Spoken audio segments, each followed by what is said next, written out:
recebeu um grande desafio, que a partir do verso 20, capítulo de número 18, verso 20, que está escrito assim: diante desse desafio, Acabe convocou os filhos de Israel e reuniu todos os profetas no Monte Carmelo. Elias, aproximando-se de todo o povo, bradou: até quando claudicareis das tuas pernas? Se o Senhor é Deus, segue; se Baal, segue. E o povo não lhe pôde dar uma resposta. Então Elias exclamou diante do povo: sou o único dos profetas do Senhor que restou. No entanto, os profetas de Baal são 450. Deem-nos 2 novilhos que eles escolham para si, um para si, e depois de esquartejá-lo, o depositarei sobre a lenha sem lhe atear fogo. Prepararei um outro novilho sem lhe pôr fogo também, e invocarei depois o nome do vosso Deus, e invocarei o nome do Senhor. A divindade que responder enviando fogo, esse é Deus. E todo o povo respondeu a uma só voz: falaste com sabedoria, assim seja. Ali houve então um grande desafio, né? Depois disso também, na sequência, lá em 2 Reis, o capítulo, já me falha da minha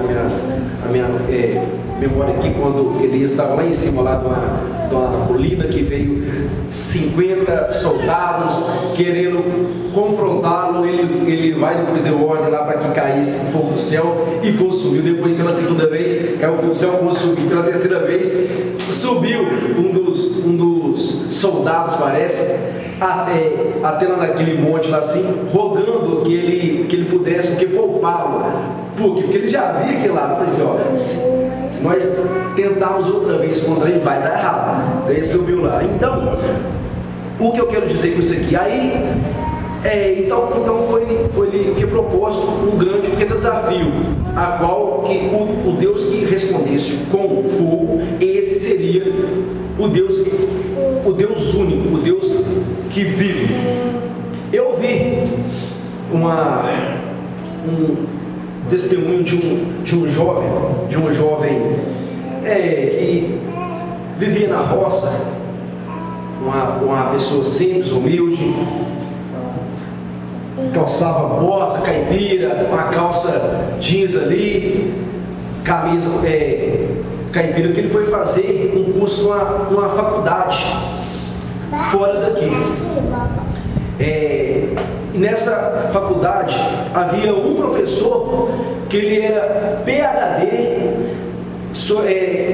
e ensinava sobre a evolução da humanidade, do surgimento do homem, né, sobre a face da terra. E ele era ateu, ele não acreditava em Deus, ele acreditava em teorias, né, que vinha lá do Big Bang para cá.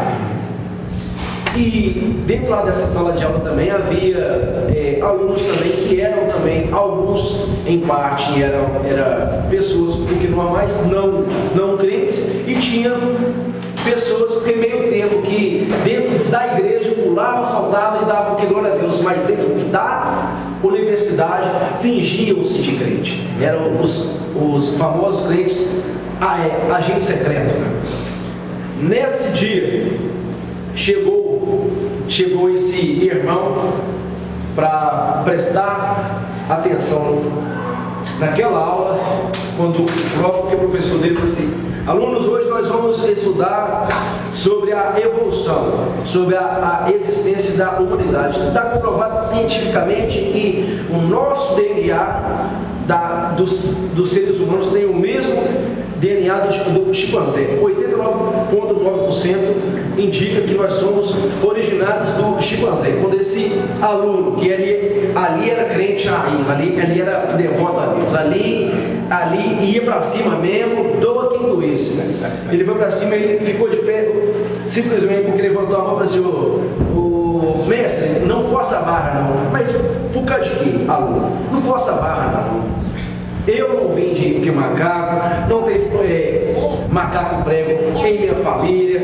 Aí o professor vai e fala com ele: mas então você está achando que Deus, ele existe? De onde o que você veio então? Você veio de quê? De onde? Quem te criou? Ele falou assim: ó, o senhor pode não acreditar, mas eu sou fruto da criação de Deus. Quando ele falou isso aí, os crentes, agentes secretos lá que estavam na sala assim, falaram assim: por quê? Porque anteriormente esse mesmo professor já tinha feito esse tipo de constrangimento lá com os outros alunos, e ninguém conseguia vencê-lo. Os alunos vão falar: rapaz, já não faz isso não, esse professor já faz isso, já tem mais de 20 anos, não mexe com ele não. Aí esse aluno vai falar assim: então ele que mexeu com o crente errado.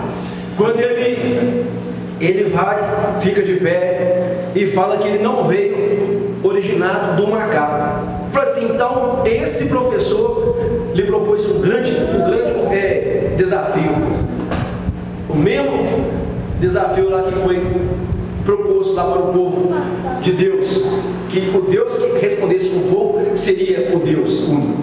Esse mesmo aluno falou assim: eu aceito esse desafio. O professor, o que marcou para ele, então ele abriu-lhe a gaveta, tirou um ovo cru,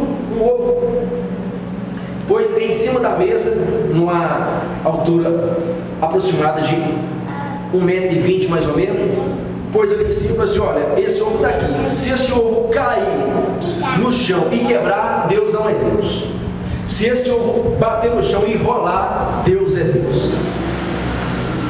O aluno vai e fala assim: é só isso? Olha a fé do irmão.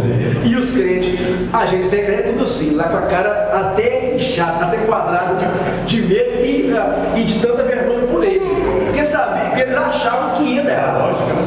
Aí esse aluno cheio da fé, cheio da unção, foi e falou assim: eu achei que o senhor ia pedir coisa difícil para mim, alguém que flutuar aqui na sala, pediu uma coisa mais difícil, mas eu aceito. Aí ele falou: aceita. Aí ele falou assim: antes de começar essa disputa, professor, eu posso pelo menos fazer uma prece, cantar um hino? Aí o professor falou assim: ué, fazer o que? Culto aqui dentro aqui agora? Não, é só 5 minutinhos só para mim, porque eu chamar o pai. Aí ele já começou a cantar aquele hino, né? Senhor meu Deus, quando eu maravilhado contemplo a tua imensa criação. Ele cantou esse hino todinho, e no final ele fez essa prece assim: Deus, como duvidar que tu és Deus, se tudo que existe testifica-se da sua glória? Somente uma mente sobrenatural para poder desvendar desde o micro ao macro a sua forma mais perfeita de existir. Esse professor falou que o Senhor não é Deus. Mostre para ele agora que o Senhor é Deus. Esse ovo vai rolar, vai bater no chão e vai rolar de novo. Esse ovo não vai quebrar. Depois que esse ovo bater no chão e rolar, mate esse professor aqui dentro aqui agora. Não sei se vai ser de infarto ou se vai ser de derrame, mas mate ele aqui agora, porque ninguém zomba de seu nome e fica vivo para poder contar a história. Assim que ele acabou de jogar: professor, acabei, agora pode jogar novo. O professor começou, passou para um lado, passou para o outro lado, e é que nada, joga o ovo, professor. Não, mas só que já não tinha essa história de o que morrer, nada. Não, mas o senhor é ateu, professor, o senhor não vai morrer, Deus não existe, joga o ovo. E o professor não jogou o ovo. Ele falou: senhor, vamos porque voltar à aula. Pegou o ovo, porque guardou o ovo. Em sequência, todos os alunos começaram: joga o ovo, joga o ovo, joga. Ele teve que mudar de faculdade, de estado, pois aonde ele passava tinha pelo menos um aluno que falava: cadê o ovo, professor? Cadê? Ele virou que motivo de zombaria. Aqui, nessa história de Elias, quando chegou uma certa parte que ele até fez uma certa piadinha com o Deus Deus, porque Baal. E 450 profetas. Exatamente, porque ele, já era quase noite, já o povo já estava lá com o pé todo calejado de tanto andar, pular, gritar, já estava sem voz. Será que o Deus deles não estava dando uma viajada? Capaz que esse Deus dele deve ficar aqui dormindo, viajando. Ele fez essa mesma. Ele falou, piada, que chacota, porque infelizmente porque virou chacota depois disso daí, até que veio Elias, com toda reverência, com todo temor a Deus, pegou as 12 pedras que simbolizam as 12 tribos de Judá e pôs ali em cima lá do altar, Israel, desculpa, pôs em cima lá do altar, lá com todo carinho, com toda reverência, molhou em volta do altar por 2 vezes. Ainda molhou, hein? Ainda molhou, para tirar toda possibilidade cabível que ia sair pelo menos uma faísca de fumaça ali, de fogo. Aí quando ele vai lá depois dele ter feito esse preparo todinho, quando ele, aí lá no verso de número 36 está escrito assim: com a chegada do pôr do sol, quando se apresentava a oferenda, Elias, o profeta, aproximou-se e clamou: ó Senhor, Deus de Abraão, de Isaque e de Israel, saiba-se hoje que tu és Deus em Israel, que eu sou teu servo, e que foi por ordem expressa da tua parte que realizei todos estes atos mediante a fé e a tua palavra. Agora, pois, responde-me, ó Deus, atende o meu clamor, para que esse povo reconheça que o Senhor és Deus, e fazes o coração do teu povo retornar para ti. Então, no mesmo instante, caiu o fogo de Deus sobre o sacrifício e o queimou completamente, bem como toda a lenha armada, as pedras e todo o chão em volta, e ainda secou toda a água que enchia a valeta. Assim que o povo testemunhou todo esse acontecimento diante de seus olhos, imediatamente todos prostraram com o rosto em terra e exclamaram a uma só voz: só o Senhor, o Eterno, é Deus, só o Senhor é Deus.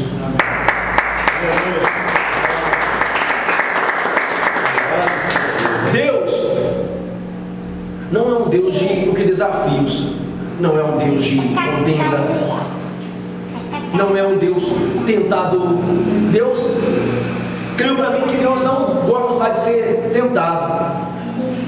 Quando o próprio diabo tentou contra o mestre Jesus lá naquele deserto, quando o próprio Senhor Jesus falou assim: não tentarás o Senhor vosso Deus. Deus não gosta de ser tentado, mas Deus também não se deixa escarnecer seu povo. Ele é sublime, ele é o Altíssimo, ele está sobre tudo e todos. Esse irmãozinho, a fé dele não foi baseada em cima de uma teoria, de um ovo, né? Nada disso. Mas ele não aceitou, mais uma vez, um homem ateu que não acreditava em Deus, zombar do nome de seu Deus. Por isso ele aceitou esse grande desafio. Ele me lembrou Davi, quando viu Golias metendo medo no exército de Israel, falou: quem que é esse incircunciso? Quem que ele está pensando que é? Porque às vezes precisa de uma voz diferente. Isso. Como esse rapaz foi Davi, me vem a memória aqui. E ele, porque Deus está sendo o quê? Zombado por escarnecido. Exatamente. Em meio a uma escola, a uma faculdade muito grande, ele era formado na Universidade de Einstein.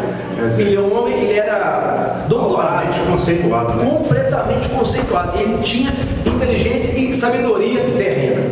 Aí que está a questão. Está falando tudo aí, ficava e só ele, com terreno, né? Isso, e ele só tinha visão a curto prazo. Só tinha visão carnal. Não tinha aquela revelação espiritual que esse jovem tinha. Deus poderia não ter feito nada, mas para que a fé desse jovem também não fosse destruída com base em algo que ele acreditava que havia, que Deus, ele não existe, Deus ele é, não haverá ninguém depois dele. Amém. Porque Moisés, depois de grandes revelações, a princípio, quando Deus mandou ele até a terra do Egito, libertar o povo que já havia sido preso há anos e anos e anos, quando Deus deu essa missão para ele cumprir, Deus chamou ele até lá no monte, a sarça arder, já era uma prova viva ali, já que era Deus ali, e Deus falando com ele, mas ele queria mais sinais, pegou o cajado, jogou no chão, virou uma serpente, tomou de novo pela cauda, virou de novo o cajado, aí que ele foi criar, mas ainda assim falou assim, mas em nome de quem que eu vou lá? Só diga simplesmente isso, eu sou o que sou. Deus, ele era, ele é e será para sempre. Esse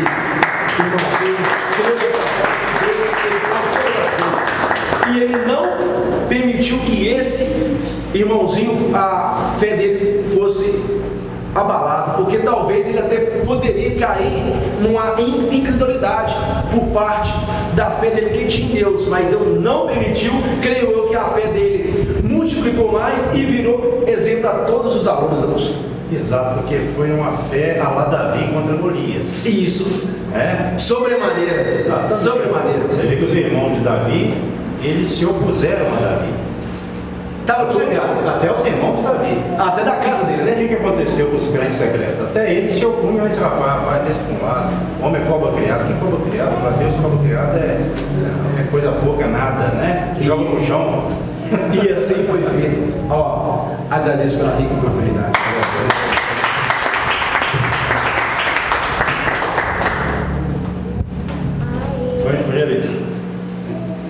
Só complementar que eu sou favor.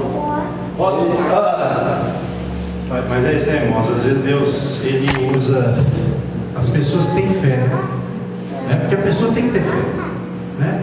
Você chega num lugar, está todo mundo zombando de Deus, e você vê que é uma situação real de você intervir e falar de Deus, você tem que falar, como esse rapaz. Até os outros lá que eram crentes nominais, não reais, exatamente, tentaram tirar de cabeça. Mas quem tem fé, ninguém vai tirar de cabeça. Ele não vai pela cabeça de ninguém, ele é guiado pelo Espírito Santo. Amém.